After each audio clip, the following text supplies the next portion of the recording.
ಅಹಲ್ಯಾಬಾಯಿ ಹೋಳ್ಕರ್ ಕನಸುಗಾರ ಬಂದ ಮಗನ ಸಾವಿನ ಅನಂತರ ಅಹಲ್ಯಾಬಾಯಿಯ ರಾಜ್ಯಭಾರ ಮಾಡುತ್ತಿದ್ದಳು. ಕೆಲವು ಸ್ವಾರ್ಥಿಗಳಾದ ಅಧಿಕಾರಿಗಳು ಏನನ್ನಾದರೂ ಮಾಡಿ ಅವಳಿಂದ ರಾಜ್ಯವನ್ನು ಕಸಿದುಕೊಳ್ಳಬೇಕೆಂದು ಹೊಂಚು ಹಾಕುತ್ತಿದ್ದರು. ಹೇಗೂ ಅವಳಿಗೆ ಇನ್ನೂ ಗಂಡು ಮಕ್ಕಳಿಲ್ಲ. ಮಗಳು ಮುಕ್ತಾಬಾಯಿಗೆ ಸುಬೇದಾರ ಪಟ್ಟ ಸಿಗುವಂತಿಲ್ಲ ಎಂಬುದೇ ಸ್ವಾರ್ಥಿಗಳ ದುರಾಸೆಗೆ ಕಾರಣವಾಗಿತ್ತು. ಅವರಲ್ಲಿ ಗಂಗಾಧರ ಯಶವಂತರಾಯನು ಒಬ್ಬ. ಒಂದು ದಿನ ಅವನು, ನೀವು ಹೆಂಗಸರು, ರಾಜ್ಯಭಾರ ಮಾಡುವುದಕ್ಕೆ ನಿಮಗೆ ಕಷ್ಟವಾಗುತ್ತದೆ. ಆದ್ದರಿಂದ ಯಾವುದಾದರೂ ಒಬ್ಬ ಹುಡುಗನನ್ನು ದತ್ತು ಮಾಡಿಕೊಳ್ಳಿ. ಅವನು ದೊಡ್ಡವನಾಗುವುದವರೆಗೆ ನಾನೇ ರಾಜ್ಯವನ್ನು ಆಳುತ್ತಿರುತ್ತೇನೆ ಎಂದು ಅಹಲ್ಯಾಬಾಯಿಗೆ ಹೇಳಿದನು. ಇಲ್ಲ, ನಾನೇ ರಾಜ್ಯವನ್ನು ಆಳುತ್ತೇನೆ, ನಿಮಗೆ ಆ ಚಿಂತೆ ಬೇಡ ಎಂದಳು ಅಹಲ್ಯಾಬಾಯಿ. ಇದನ್ನು ಕೇಳಿ ಯಶವಂತರಾಯನಿಗೆ ಅವಮಾನ, ಸಿಟ್ಟು ಒಟ್ಟೊಟ್ಟಿಗೆ ಹುಕ್ಕಿದವು. ಇವಳಿಗೆ ಸರಿಯಾದ ಬುದ್ಧಿ ಕಲಿಸಬೇಕೆಂದು ಮಹಾರಾಷ್ಟ್ರದ ಪೇಶ್ವೆ ಮಾಧವರಾಯನ ತಮ್ಮ ರಘುನಾಥರಾಯನಿಗೆ ಗುಟ್ಟಾಗಿ ಒಂದು ಕಾಗದವನ್ನು ಬರೆದನು.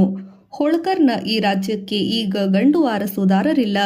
ನೀವು ಇದನ್ನು ಸುಲಭವಾಗಿ ವಶ ಮಾಡಿಕೊಳ್ಳಬಹುದು. ಆದಷ್ಟು ಬೇಗ ಬನ್ನಿ ಎಂದು ದುರಾಸೆಯನ್ನು ತೋರಿಸಿ ದಂಡೆತ್ತಿ ಬರಲು ಕರೆ ನೀಡಿದ.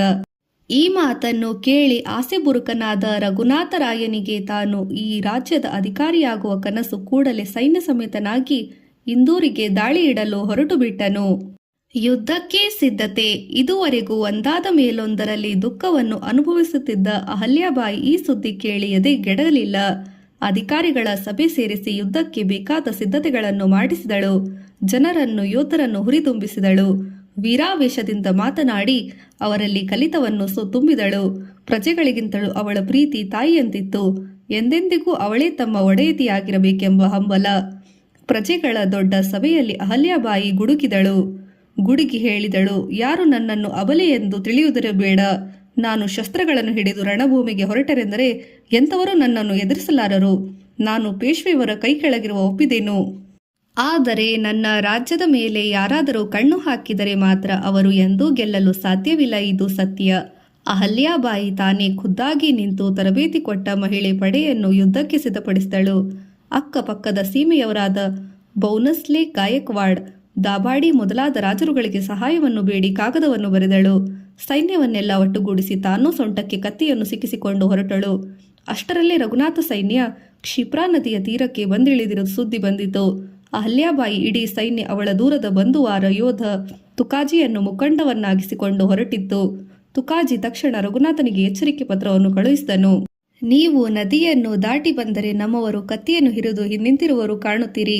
ನಿಮ್ಮ ಒಳ್ಳೆಯದಕ್ಕೆ ಹೇಳುತ್ತಿದ್ದೇನೆ, ಚೆನ್ನಾಗಿ ಆಲೋಚಿಸಿ ಮುಂದೆ ಹೆಜ್ಜೆ ಇಡಿ.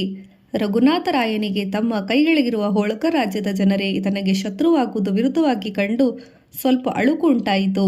ಇದನ್ನು ಅವನು ನಿರೀಕ್ಷಿಸಿರಲಿಲ್ಲ. ಸುಲಭವಾಗಿ ರಾಜ್ಯ ಐಶ್ವರ್ಯ ಸಿಗುತ್ತದೆ ಎಂದುಕೊಂಡಿದ್ದ. ಈಗ ಕಷ್ಟವಾಗತೊಡಗಿತು.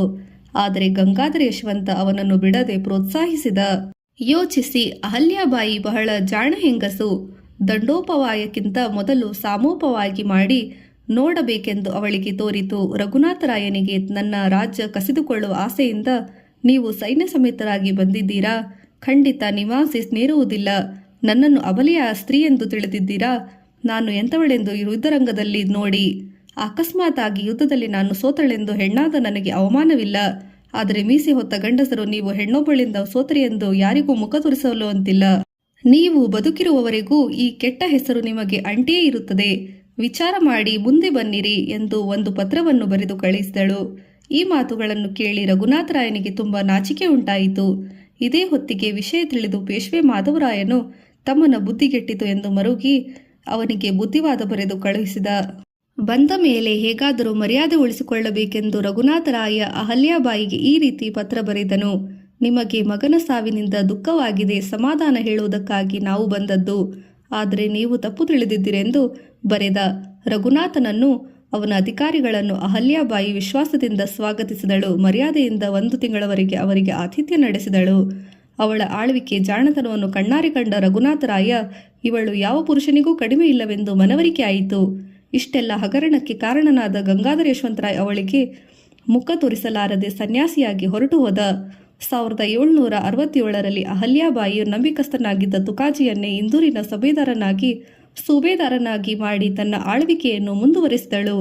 ಮಮತೆಯ ತಾಯಿ ಅಹಲ್ಯಾಬಾಯಿ ಪ್ರಜೆಗಳನ್ನು ತನ್ನ ಮಕ್ಕಳಂತೆ ನೋಡಿಕೊಳ್ಳುತ್ತಿದ್ದಳು. ಅವರ ಸುಖವೇ ಅವಳ ಬಾಳಿನ ಮುಖ್ಯ ಗುರಿ. ಬಡವ, ಶ್ರೀಮಂತ, ದೊಡ್ಡವರು, ಚಿಕ್ಕವರು ಎಲ್ಲರಿಗೂ ಅವರು ಸಮಾನರು. ಯಾವ ವ್ಯತ್ಯಾಸವೂ ಅವಳಿಗೆ ಸೇರದು. ಎಲ್ಲರಲ್ಲಿಯೂ ಒಂದೇ ರೀತಿಯ ಮಮತೆ. ಕೈ ಕೆಳಗಿರುವವರು ತನ್ನ ಮನೆಯವರು ನೋಡಿಕೊಳ್ಳುತ್ತಿದ್ದರು. ಅವರ ಅನುಕೂಲ ಸುಖದ ಕಡೆಗೆ ಅವಳ ಹೆಚ್ಚಿನ ಗಮನ. ಎಲ್ಲರನ್ನೂ ತಾಯಿಯಂತೆ ಕಾಪಾಡುತ್ತಿದ್ದಳು. ತಾನು ಸಾಮಾನ್ಯ ಕುಟುಂಬದಿಂದ ಇಲ್ಲಿಗೆ ಬಂದು ಸೇರಿದವಳು ಎಂಬುದು ಅವಳೆಂದೂ ಮರೆತಿರಲಿಲ್ಲ. ಗರ್ವ ಅವಳ ಬಳಿ ಸುಳಿಯುತ್ತಿರಲಿಲ್ಲ. ಶಾಂತತೆ, ಸೌಮ್ಯತೆ, ಸ್ನೇಹ, ವಾತ್ಸಲ್ಯ ಅವಳಲ್ಲಿ ಎದ್ದು ಕಾಣುತ್ತಿತ್ತು. ಮೋಸ, ಅನ್ಯಾಯ ಎನ್ನುವುದು ಕಾಣದು. ನನ್ನ ರಾಜ್ಯ ಭಂಡಾರದಲ್ಲಿ ಹಣದ ಹೊಳೆಯು ನೋಡುವುದಕ್ಕಿಂತ ಪ್ರಜೆಗಳು ನೆಮ್ಮದಿಯಾಗಿರುವುದು ನೋಡುವುದೇ ಅವಳ ಆಸೆ. ತಪ್ಪು, ಅನ್ಯಾಯ ಮಾಡಿದವರು ಮಾತ್ರ ಅವಳು ಸುಮ್ಮನೆ ಬಿಡುತ್ತಿರಲಿಲ್ಲ. ಅವಳು ಕೊಡುವ ಉಗ್ರ ಶಿಕ್ಷೆಗೆ ರಾಜ್ಯವೇ ಗಡಗಡ ನಡುಗುತ್ತಿತ್ತು. ಆದುದರಿಂದ ಅವರ ರಾಜ್ಯದಲ್ಲಿ ಯಾರೂ ಅನ್ಯಾಯವನ್ನು ಮಾಡಲು ಹೋಗುತ್ತಿರಲಿಲ್ಲ.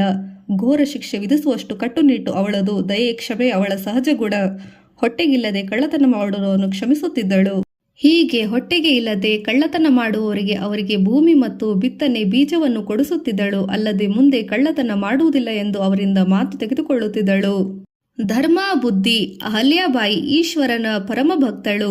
ಉಳಿದ ದೇವರುಗಳ ಬಗ್ಗೆ ಅವಳಿಗೆ ಅಷ್ಟೇ ಗೌರವವಿತ್ತು. ದಾನ ಧರ್ಮಗಳಲ್ಲಿ ಅಪಾರವಲ್ಲವು. ದಿನನಿತ್ಯ ಪೂಜೆ, ಬೆಳಗಿನ ಮತ್ತು ದಾನದ ಒಂದು ಕಾರ್ಯಕ್ರಮವನ್ನೇ ಇಟ್ಟುಕೊಳ್ಳುತ್ತಿದ್ದಳು.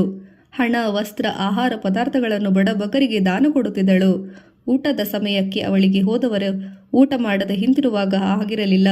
ತಾನೇ ನಿಂತು ಅವರಿಗೆಲ್ಲ ಊಟದ ವ್ಯವಸ್ಥೆ ಮಾಡಿಸುತ್ತಿದ್ದಳು. ಪರೋಪಕಾರವೇ ಅವಳ ಸಂತೋಷ, ತೃಪ್ತಿ. ಸಹಾಯ ಬೇಡಿ ಅವಳ ಬಳಿ ಹೋದರೆ ಯಾರೂ ಬರಿಗೈಯಲ್ಲಿ ಹಿಂತಿರುಗುತ್ತಿರಲಿಲ್ಲ. ಅಹಲ್ಯಾಬಾಯಿ ಮಾಡಿದ ಧರ್ಮ ಕಾರ್ಯಗಳು ಇಂದೂ ಭಾರತದ ಅನೇಕ ಕಡೆಗಳಲ್ಲಿ ಕಾಣಸಿಗುತ್ತದೆ. ನರ್ಮದಾ, ಕ್ಷಿಪ್ರಾ ನದಿಗಳ ಮೂಲ ಪ್ರದೇಶಗಳಲ್ಲಿ ಅನೇಕ ಯಾತ್ರಾ ಸ್ಥಳಗಳಲ್ಲಿ ಹಲವಾರು ಛತ್ರಗಳು, ದಾನ ಕೊಡುವ ಅಂಗಡಿಗಳು ಕಡಿಸಿದಳು. ಸೌರಾಷ್ಟ್ರದಲ್ಲಿ ಸೋಮನಾಥ, ಗಯೆಯಲ್ಲಿ ವಿಷ್ಣು, ಕಾಶಿಯಲ್ಲಿ ವಿಶ್ವೇಶ್ವರ ದೇವಾಲಯಗಳನ್ನು ಜೀರ್ಣೋದ್ಧಾರಗೊಳಿಸಿದಳು. ಕಲ್ಕತ್ತಾದಲ್ಲಿ ಕಾಶಿಯವರೆಗೆ ರಸ್ತೆಯನ್ನು ಸರಿಮಾಡಿಸಿದಳು. ಹೊಸದಾಗಿ ದೇವಾಲಯವನ್ನು ಕಟ್ಟಿಸುವುದು, ಅನ್ನಛತ್ರ, ಮಂಟಪ, ಕೆರೆ, ಬಾವಿಗಳನ್ನು ಮಾಡಿಸುವುದು, ಯಾತ್ರಿಕರಿಗೆ ಅನೇಕ ಸೌಲಭ್ಯಗಳನ್ನು ಒದಗಿಸುವುದು, ಇಂಥ ಪುಣ್ಯ ಕಾರ್ಯಗಳನ್ನು ಕೈಗೊಂಡಳು. ಅವಳಿಗೆ ಈ ಜಗತ್ತೇ ತನ್ನ ಕುಟುಂಬ ಎಂಬ ಭಾವನೆ. ತನ್ನ ಮಾವನ ಮರಣಕಾಲದಲ್ಲಿ ಮಿಕ್ಕಿದ್ದ 4 ಕೋಟಿ ರೂಪಾಯಿಗಳನ್ನು, ತನ್ನ ಸ್ವಂತ ಆಸ್ತಿಯನ್ನು ಅನೇಕ ಧರ್ಮ ಕಾರ್ಯಗಳಿಗೆ ಉಪಯೋಗಿಸಿದಳು. ದಯೆ.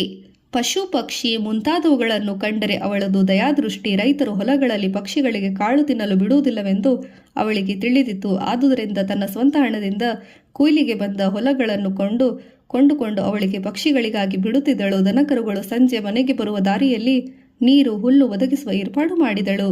ಮೀನುಗಳಿಗೆ ನರ್ಮದಾ ನದಿಯಲ್ಲಿ ಪ್ರತಿದಿನವೂ ಅಕ್ಕಿಯನ್ನು ಹಾಕುತ್ತಿದ್ದಳು. ಇರುವೆಗಳಿಗೆ ಧಾನ್ಯವನ್ನು ಇರುವೆಗೂಡಿಗೆ ಬಳಿ ಚೆಲ್ಲುತ್ತಿದ್ದಳು. ಆಗಿನ ಕಾಲದಲ್ಲಿ ಊರೊಂದರಿಂದ ಸಂಚರಿಸುವುದು ಬಹಳ ಕಷ್ಟವಾಗಿತ್ತು. ದಟ್ಟಕಾಡು, ಕ್ರೂರ ಮೃಗಗಳು, ಕಳ್ಳರು, ದರೋಡೆಗಾರರು ಭಯವಿತ್ತು. ಅದಕ್ಕಾಗಿ ಅಹಲ್ಯಾಬಾಯಿ ದೊಡ್ಡ ರಸ್ತೆಗಳನ್ನು ಮಾಡಿಸಿ ಸಾಲು ಮರಗಳನ್ನು, ಹಣ್ಣಿನ ಗಿಡಗಳನ್ನು ನೆಟ್ಟಿಸಿದಳು. ದೇವಸ್ಥಾನಗಳಿಗೆ ದತ್ತಿಗಳನ್ನು ಕೊಟ್ಟಂತೆ ಮಸೀದಿಗಳಿಗೂ ನೀಡಿದಳು. ಸನ್ಯಾಸಿ, ಫಕೀರ, ಮೌಲಿಗಳಿಗೆ ಸಮಾನ ಅನುಕೂಲ ಮಾಡಿಸಿದಳು. ಅವಳ ಮನಸ್ಸು ಸಾಕರದಷ್ಟು ವಿಶಾಲ. ತನ್ನ ಪ್ರಚಾರ, ಕೀರ್ತಿ ಸಿಕ್ಕಬೇಕೆಂದು ಉದ್ದೇಶ ಅವಳದಲ್ಲ. ಈ ಧರ್ಮ ಕಾರ್ಯವನ್ನು ಮಾಡಬೇಕೆಂಬುದಲ್ಲ, ಅಥವಾ ಜನರನ್ನು ಪ್ರಭಾವಗೊಳಿಸಲು ಅಲ್ಲ. ಈ ರೀತಿ ಅಹಲ್ಯಾಬಾಯಿ ಸ್ವಾರ್ಥವಿಲ್ಲದೆ ಆಳಿದ ರಾಣಿಯ ಬಹಳ ಅಪರೂಪ. ಇಷ್ಟೆಲ್ಲ ಧರ್ಮ ಕಾರ್ಯಗಳನ್ನು ಮಾಡಿ, ಇವೆಲ್ಲವುಗಳನ್ನು ನನ್ನದಲ್ಲ, ನನಗೆ ಯಾರೋ ಕೊಟ್ಟಿದ್ದರು, ಅವರಿಗೆ ಇದನ್ನು ಹಿಂತಿರುಗಿಸಿದ್ದೇನೆ. ಆದರೂ ನನ್ನ ಸಾಲ ತೀರಲಿಲ್ಲ, ಅದು ನನ್ನಿಂದ ಸಾಧ್ಯವೂ ಇಲ್ಲ ಎಂದು ಹೇಳುತ್ತಿದ್ದಳು. ಎಲ್ಲವನ್ನು ದೇವರು ತನ್ನ ಮೂಲಕ ಮಾಡಿಸುತ್ತಾನೆ ಎನ್ನುತ್ತಿದ್ದಳು. ಒಮ್ಮೆ ತುಕಾಜಿಗೆ ಮಕ್ಕಳಿಲ್ಲದ ವಿಧವೆಯೊಬ್ಬಳು ಆಸ್ತಿಯಿಲ್ಲವೆಂದು ರಾಜಭಂಡಾರಕ್ಕೆ ಸೇರಿಸಿಕೊಂಡು ಬಿಟ್ಟಿದ್ದನು. ಆ ವಿಧವೆ ಅಹಿಲ್ಯಾಬಾಯಿಯನ್ನು ಬಳಿ ದೂರ ತಂದಳು. ಮಕ್ಕಳಿಲ್ಲದಿದ್ದರೆ ಅವಳ ಹಣವನ್ನೆಲ್ಲ, ಅವರ ಹಣವನ್ನು ಸರಿತೋರಿದು ಖರ್ಚು ಮಾಡಲಿ, ನಮಗೆ ಸೇರಿಕೊಳ್ಳುವುದು ಏನೂ ಅಧಿಕಾರವಿಲ್ಲ, ಜೊತೆಗೆ ಅದು ಅನ್ಯಾಯವೂ ಅಲ್ಲ ಎಂದು ಅಹಲ್ಯಾಬಾಯಿ ಅವಳ ಆಸ್ತಿಯನ್ನೆಲ್ಲ ಹಿಂತಿರುಗಿಸಿದಳು. ತನ್ನ ರಾಜ್ಯದಲ್ಲಿ ಮುಂದೊಂದು ಇಂಥ ಅನ್ಯಾಯ ನಡೆಯಕೂಡದು ಎಂದು ತುಕಾಜಿಗೆ ಬುದ್ಧಿ ಹೇಳಿದಳು. ಇನ್ನೊಮ್ಮೆ ಮಕ್ಕಳಿಲ್ಲದ ಒಬ್ಬಳು ತನ್ನೆಲ್ಲ ಆಸ್ತಿಯನ್ನು ತಾನಾಗಿಯೇ ಬಂದು ಅಹಲ್ಯಾಬಾಯಿಗೆ ತನ್ನಗೊಪ್ಪಿಸಿದಳು. ಆಗ ಅಹಲ್ಯಾಬಾಯಿ, ಇಂದು ನಿನ್ನ ಗಂಡ ಕಷ್ಟಪಟ್ಟು ಸಂಪಾದಿಸಿದನು, ಇದನ್ನು ನಿನ್ನ ಹತ್ತಿರವೇ ಇರಬೇಕು. ಬೇಕಾದರೂ ಒಬ್ಬ ಮಗನನ್ನು ದತ್ತಿ ತೆಗೆದುಕೋ ಅಥವಾ ಧರ್ಮ ಕಾರ್ಯಕ್ಕೆ ಉಪಯೋಗಿಸು, ಇದು ನಿನ್ನಿಷ್ಟ ಎಂದಳು. ಆಗ ಆಕೆ ಅಹಲ್ಯಾಬಾಯಿ ಹೇಳಿದಂತೆ ನರ್ಮದಾ ನದಿಗೆ ಸುಂದರವಾದ ಸೋಪಾನವನ್ನು ಕಟ್ಟಿಸಿದಳು. ಹೀಗೆ ಅಹಲ್ಯಾಬಾಯಿ ಪ್ರಜೆಗಳಿಗೆಲ್ಲ ಅವರ ಹಣವನ್ನು ಧರ್ಮ ಕಾರ್ಯಕ್ಕಾಗಿ ವೆಚ್ಚ ಮಾಡುವಂತೆ ಧರ್ಮದ ದಾರಿ ತೋರಿಸುತ್ತಿದ್ದಳು. ಹೀಗಾಗಿ ನಾಡಿನಲ್ಲೆಲ್ಲ ಸದಾಕಾಲ ದಾನ ಧರ್ಮ ನಡೆಯುತ್ತಿತ್ತು. ಅಹಲ್ಯಾಬಾಯಿಯ ಕೀರ್ತಿ ಭಾರತದ ಎಲ್ಲಾ ಭಾಗಗಳಲ್ಲಿಯೂ ಹರಡಿತು. ಅವಳನ್ನು ಪ್ರೀತಿಸುವವರು ಮಾತ್ರವಲ್ಲ, ದ್ವೇಷಿಸುವ ಶತ್ರುಗಳು ಅವಳಿಗೆಲ್ಲ ಅಸಾಧಾರಣ ಶಕ್ತಿ ಇರಬೇಕೆಂದು ಎನಿಸುತ್ತಿತ್ತು. ಮನುಷ್ಯರನ್ನು ಹೊಗಳಬೇಡಿ. ಲೋಕದಲ್ಲಿ ಧರ್ಮ ಪ್ರವೃತ್ತಿ ವೈರಾಗ್ಯ ಎಷ್ಟು ಜನರಿಗೆ ಬರಬಹುದು. ಆದರೆ ತಮ್ಮ ಒಳ್ಳೆಯ ಗುಣಗಳನ್ನು ಹೊಗಳುತ್ತಿರುವ ಮುಖ ಅರಳಿಸಿಕೊಳ್ಳದೆ ಇರುವವರು ಬಹಳ ಕಡಿಮೆ. ಇಂಥವರಿಗೆ ಹೊಗಳಿಕೆ ಕೇಳಿದಾಗ ಹೆಮ್ಮೆಯುಂಟಾಗುತ್ತದೆ. ಆದರೆ ಇದಕ್ಕೆ ಅಹಲ್ಯಾಬಾಯಿ ಸಂಪೂರ್ಣ ಹೊರತಾಗಿದ್ದಳು. ಒಮ್ಮೆ ಒಬ್ಬ ಕವಿಯು ಆಕೆ ಗುಣಗಳನ್ನು ಹೊಗಳಿ ಒಂದು ಕಾವ್ಯವನ್ನು ಬರೆದು ಅವಳ ಮುಂದೆ ಓದಿದ. ಅಯ್ಯ, ನಿನ್ನ ಕಾವ್ಯದಲ್ಲಿ ನನ್ನ ಹೊಗಳಿಕೆ ಬಿಟ್ಟರೆ ಬೇರೆದೇನಿದೆ? ಇದೆಂಥ ಕಾವ್ಯ ಎಂದು ಅಹಲ್ಯಾಬಾಯಿ ಅಚ್ಚರಿಯಿಂದ ಕೇಳಿದಳು. ತಾಯಿ, ಇದು ನಿಮ್ಮನ್ನು ಕುರಿತು ಬರೆದಿದ್ದೇನೆ. ಕಾರಣ ನೀವು ಒಬ್ಬ ದೊಡ್ಡ ವ್ಯಕ್ತಿ ಎಂದು ಹೇಳಿದ ಕವಿ. ಮನುಷ್ಯರನ್ನು ಹೊಗಳಿ ಹಾಡೋದರಲ್ಲಿ ನಿನ್ನ ಪ್ರತಿಭೆ ಹಾಳಿ ಮಾಡಿಕೊಳ್ಳಬೇಡ. ಇದರಿಂದ ನಿನ್ನ ಪರಿಶ್ರಮ ದಂಡ. ಸರ್ವೇಶನಾದ ಆ ಪರಮಾತ್ಮನನ್ನು ಕುರಿತು ಬರೆದು ನಿನ್ನ ಜನ್ಮ ಸಾರ್ಥಕ ಮಾಡಿಕೋ ಎಂದು ಅವನಿಗೆ ಬುದ್ಧಿ ಹೇಳಿ ಅಹಲ್ಯಾಬಾಯಿ ಆ ಕಾವ್ಯವನ್ನು ನರ್ಮದಾ ನದಿಯಲ್ಲಿ ಬೀಸಿಟ್ಟಳು. ಅವಳು ಅನೇಕ ಕಲಾವಿದರು, ವಿದ್ವಾಂಸರು, ಸಂಗೀತಕಾರರು, ಕವಿಗಳಿಗೆ ಉದಾರ ಆಶ್ರಯ ನೀಡಿದಳು. ಅವರಿಗೆಲ್ಲ ಅವಳೊಂದೇ ಉಪದೇಶ: ಮನುಷ್ಯರನ್ನು ಹೊಗಳುವುದರಲ್ಲಿ ನಿಮ್ಮ ವೇಳೆಯನ್ನು, ಶಕ್ತಿಯನ್ನು ಹಾಳು ಮಾಡಿಕೊಳ್ಳಬೇಡಿ.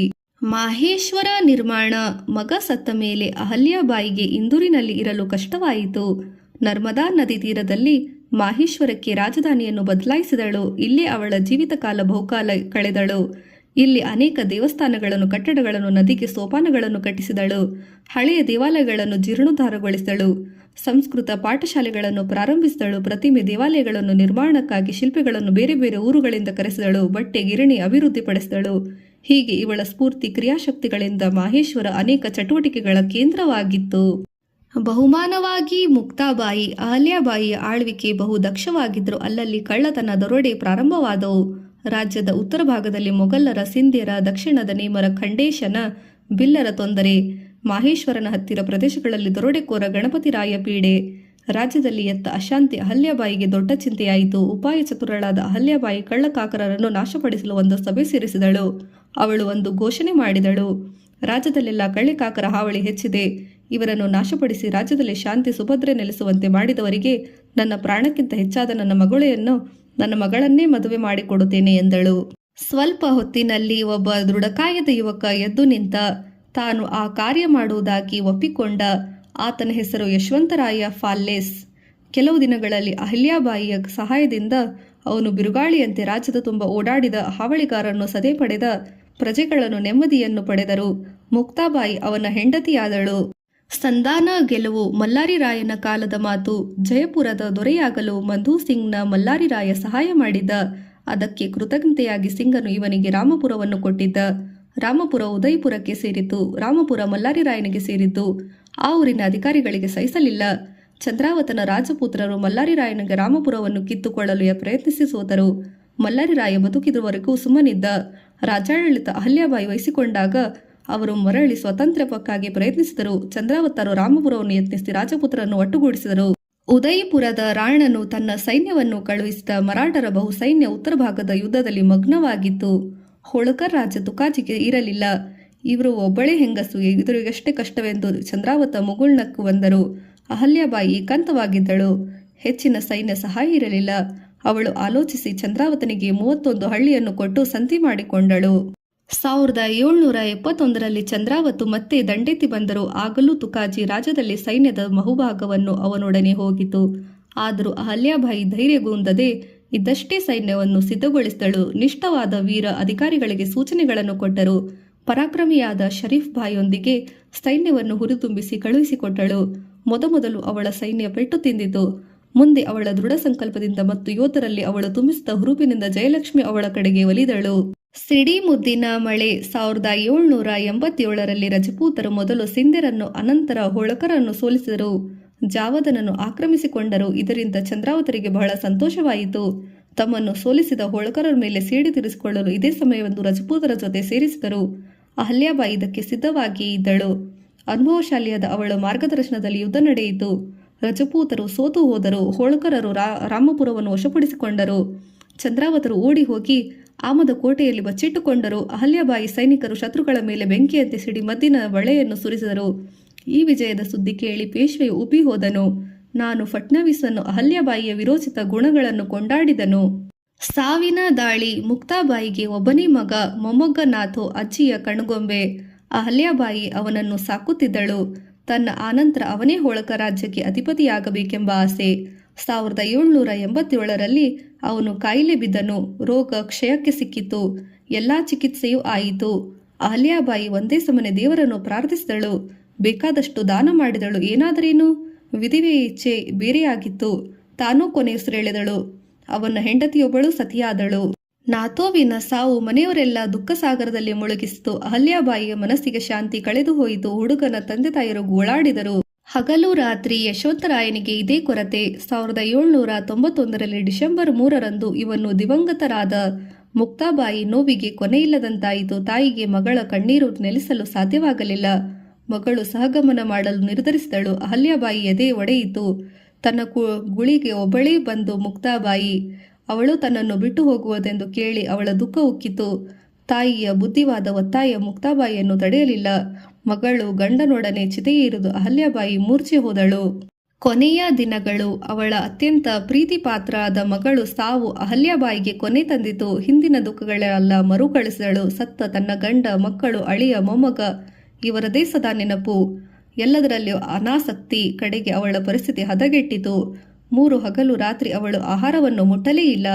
ಕಡೆಯಲ್ಲಿ ಅವಳ ವಿವೇಕ ಎಚ್ಚೆತ್ತು. ತನ್ನ ಬದುಕು ಯಾವುದಕ್ಕೂ ಮುಡುಪು ಎಂದು ಹಿಂದಿನ ನಿರ್ಧಾರವನ್ನು ನೆನೆಸಿ ರಾಜ್ಯದ ಕಡೆ ಗಮನ ಹರಿಸಿದಳು.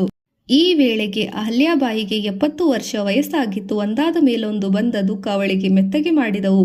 1795 ಆಗಸ್ಟ್ 13ರಂದು ಅಹಲ್ಯಾಬಾಯಿ ಮಾಹೇಶ್ವರದ ತನ್ನ ಮನೆಯಲ್ಲಿ ಇದ್ದಳು. ತನ್ನ ಕಡೆ ಕಾಲ ಹತ್ತಿರವಾಗಿತ್ತು ಎಂದು ಅವಳಿಗೆ ಗೊತ್ತಾಯಿತು. 12,000 ಮಂದಿಗೆ ಭೋಜನ ಮಾಡಿಸಿ ಅಪಾರವಾದ ಐಶ್ವರ್ಯ ದಾನವಾಗಿ ಕೊಟ್ಟಳು. ಕಡೆಯಲ್ಲಿ ತನ್ನ ಮನಸ್ಸೆಲ್ಲವನ್ನು ದೇವರ ಪಾದಗಳಿಗೆ ನೆಟ್ಟಳು. ದೇವರನ್ನು ಸ್ಮರಿಸುತ್ತಲೇ ಶಾಂತಿಯಿಂದ ಪ್ರಾಣ ಬಿಟ್ಟಳು. ಆದರ್ಶ ವೀರ ಮಹಿಳೆ. ಅಹಲ್ಯಾಬಾಯಿಯ ಜೀವನದಲ್ಲಿ ನಾನಾ ವಿಧವಾದ ದುಃಖಗಳು ಬರುತ್ತಲೇ ಇದ್ದರೂ ಅವಳು ಜನರ ಹಿತಕ್ಕಾಗಿ ಬದುಕಿ ಆಳಿದಳು, ಬೆಳಗಿದಳು. ಅವಳ ಧೈರ್ಯ, ಸಾಹಸದ ಧರ್ಮನಿಷ್ಠೆ ಬದುಕು ಇಂದೂ ಜನರಿಗೆ ಮಾರ್ಗದರ್ಶನಕವಾಗಿದೆ. ಅಹಲ್ಯಾಬಾಯಿ ಸತ್ತು ಸುಮಾರು 200 ವರ್ಷಗಳು ಬಂತು. ಆದರೂ ಜನರು ಅವಳನ್ನು ಕೃತಜ್ಞತೆಯಿಂದ ಸ್ಮರಿಸುತ್ತಾರೆ. ಗಯಾ ಮತ್ತು ಮಾಹೇಶ್ವರದಲ್ಲಿರುವ ಅವಳ ವಿಗ್ರಹಗಳಿಗೆ ಇಂದಿಗೂ ದೇವರಿಗೆ ನಡೆಯುವಂತೆ ಪೂಜೆಗಳು ನಡೆಯುತ್ತವೆ.